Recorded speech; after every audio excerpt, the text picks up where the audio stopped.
बैसाख में नहाना। बैसाख में नहाने से सहस्त्र गौ के दान जितना फल इत्यादि मिलता है।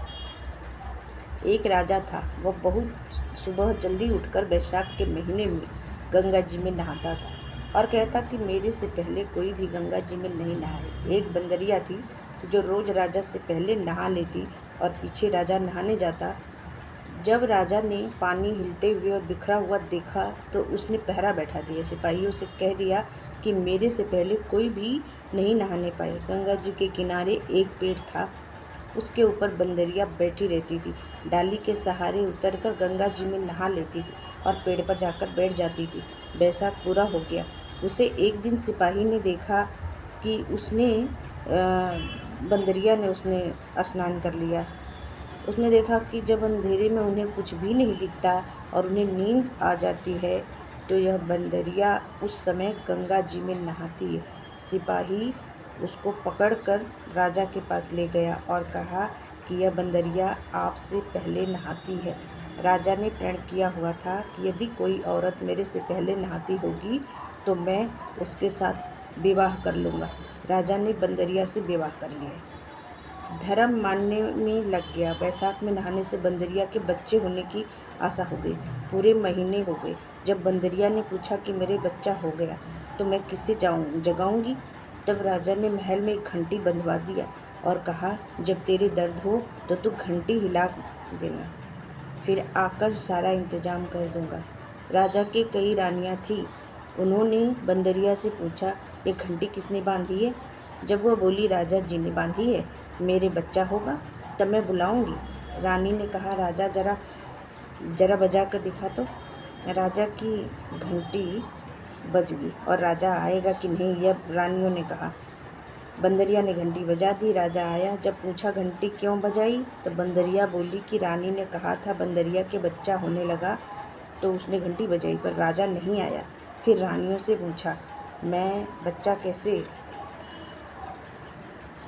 जन्म। तब रानियों ने कहा आँख में पट्टी बांध ले, ओखली में सिर दे दे। फिर बंदरिया के बैसाख नहाने के पुण्य से एक अति सुंदर लड़का हुआ। होते ही रानी ने राजा को नहीं दिया और दासी को दे दिया और कहा कि इस बंदरिया के बच्चे को नदी में बहा दो। बंदरिया के पास आटे को खून में लिपेट कर रख दिया। राजा ने आकर पूछा कि बच्चा हुआ है। तब रानी ने कहा बच्चा नहीं हुआ है, ये ईंट पत्थर हुआ है। फिर राजा ने संतोष कर लिया कि रानियों के बच्चा नहीं होता है, इसीलिए इसके भी क्या होता।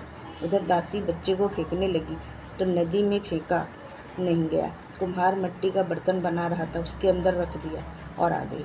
कुम्हार और कुम्हारी खुदी हुई मिट्टी लेने गए तो देखा बहुत सुंदर बच्चा सो रहा है। जब कुम्हार बोला कि हमारे बच्चा नहीं था, इसीलिए भगवान ने हमें भेजा है, जिसका तू पाल ले तो अपने घर ले चले। फिर कुम्हारी बोली ले चलेंगे, अपनी खातिर ही भगवान ने बच्चा भेजा, जिसकी तू पाल ले तो अपने घर के ले चले। फिर कुमारी बोली ले चलेंगे और खातिर ही भगवान ने भेजा है। उसको पाल पोस कर बड़ा कर लिया। लड़का रात दिन बढ़ने लगा। वह कुम्हार मिट्टी का हाथी बनाकर बेचा करता था। एक दिन लड़का बोला पिताजी मेरे को भी हाथी घोड़ा दो, मैं इससे खेलूँगा। फिर हाथी घोड़ा ले जाकर कुएं पर बैठ गया। लड़कों को सारी बात पता चल गई थी कि मैं बंदरिया का हुआ था और रानियों ने मेरे मारने के लिए दासी को दे दिया था। कुएं पर दासियां पानी भरने के लिए आईं तो दासी को देखकर बोला कि मेरा मिट्टी का हाथी घोड़ा पानी पी लेगा। तब दासियां बोली मूर्ख, कभी मिट्टी का हाथी घोड़ा पानी पीता है क्या। फिर लड़का बोला मूर्खों, कहीं बंदरिया के भी ईंट पत्थर पैदा होते हैं क्या। फिर वह दासियां रानी से बोली कि एक कुम्हार का लड़का है, उसने हमें यह बात कही और घड़े पर कंकरी मारकर फोड़ दिया। फिर रानी ने जहर का लड्डू तैयार किया और कहा यह लड्डू उस लड़के को खिलाओ। दूसरे दिन वो दासियां उस लड़के को यह लड्डू खिलाने गई तो भगवान ने उस लड्डू को गोंदगिरी का लड्डू बना दिया। अगले दिन दासियों ने आकर देखा कि मरा नहीं और खेलता फिरता रहा। इस पर रानी रूठकर सो गई और राजा ने आकर पूछा रानी क्यों सो रही हो। तब रानी ने जवाब दिया कि कुम्हार को अपनी बस्ती से निकाल दो। राजा ने कहा ये क्यों कड़वा बोलती हो, पर रानी ने जिद करके कुम्हार को निकलवा दिया। कुम्हार जंगल में रहने लगा। फिर वह लड़का बोला पिताजी मेरे को 108 करवे 108 गोले बना दो। वह ठंडे ठंडे घड़े भर कर बैठ गया। गनगौरे के लिए मिट्टी लेने के लिए बहुत सारी लड़कियां आईं। राजा की साहूकरनी भी आई। और बगीचे में बैठकर खेलने लगी। खिलते खिलते प्यास लग गई। ये छोरियाँ उस लड़के से बोली कि हमें पानी पिला दे। फिर वो लड़का बोला, मेरे पास ये गोलियां हैं, इन्हें खाती चली जाओ और मेरे पीछे फिरती जाओ। फिर कई लड़कियों ने कहा, मैं तेरी गोली नहीं खाऊं, हमें प्यास लग रही है, तू खा ले। फिर वो लड़की आगे आकर बैठ गई। चोरियां एक एक करके गोली खाती गईं और ठंडा ठंडा पानी पिए। उसके चारों तरफ फिरने लगी। सब लड़कियों के पेट में गर्व रह गया। लड़कियां मिट्टी लेकर घर गईं तो पीछे उनके बाप ने ब्याह का साया निकलवाया तो साया नहीं निकला। पर उसने कहा, इनका ब्याह तो हो जाना चाहिए। बाद में लड़कियों को किसी का जी घबराए तो किसी को रोटी नहीं खाए तो कोई उल्टी करे तो फिर सबने पूछा, तुम्हारी ये क्या हो गया? मुझे तो पता नहीं, मैं तो मिट्टी लेने गई थी, वहाँ पर कुमार का लड़का हमें एक एक गोली देता गया और पानी पिलाता गया और खुद बीच में बैठ गया और हमारे से कहा, तुम चारों तरफ फिरो। यह बात सुनकर सबके माँ बाप कुएं पर कुम्हार के लड़के के पास गए और बोले, हमारी लड़कियों का ब्याह तेरे साथ करेंगे। उसने सबके साथ फेरे लिए। फिर कुमार बोला, आप बड़े आदमी हो, राजा रानी हो, मेरा बेटा ऐसा क्यों करेगा? पर सब कोई उसके साथ अपनी अपनी लड़कियों का विवाह कर गए। बहुत सा धन दौलत देकर अपनी लड़कियों को विदा कर दिया और इस तरह 108 बहुएं आ गई। फिर सबके लड़के भी हो गए और 108 कमरे करवा दिए। सब बहुओं के लिए भी कमरे भी बनवा दिए गए। फिर लड़के ने कहा, पिताजी, हम सारे नगर में दावत का बुलावा करेंगे।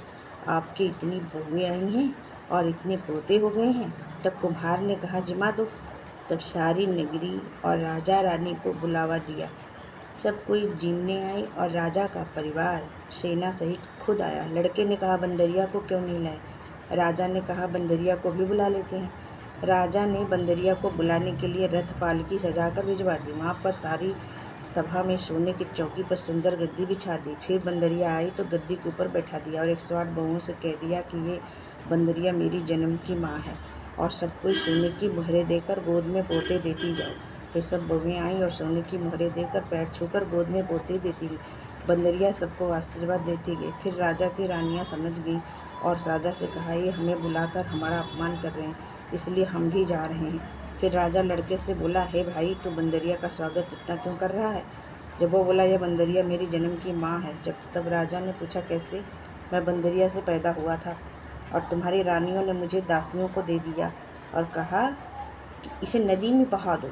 लेकिन दासी ने मुझे नदी में नहीं बहाया, मुझे खदेड़ के इस मिट्टी में रख दिया। कुम्हार और कुम्हारी ने मेरे को पाल पोस कर बड़ा कर दिया और रानियों ने तुम्हारे से कह दिया कि उसके गारा पैदा हुआ है।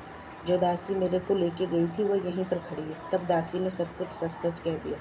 वहाँ पर वह रानियाँ सुनकर चुप रह गई। पीछे राजा ने रानियों को छोड़ दिया और बंदरिया को साथ ले गया। साथ में पोतों को और बहुओं को बेटे साथ ले गए। बड़े गाजे बाजे से अपने घर ले गया और सबको अलग अलग महल बनवा दिए।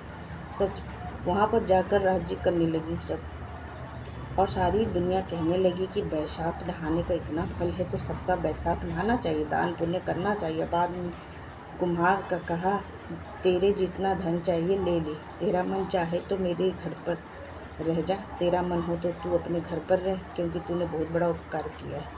फिर उसकी बहुत सारा धन दे दिया। बंदरिया बैसाख नहाई तो राजा जी का राज्य पाया और 108 पोते पाए। हे भगवान, जैसे बंदरिया की सुख संपत्ति दिए वैसे ही सबको देना। जो कोई इस कहानी को कहता है, सुनता है, उसकी भी भगवान उस पर भी कृपा बरसाते हैं। जय श्री राधे राधे।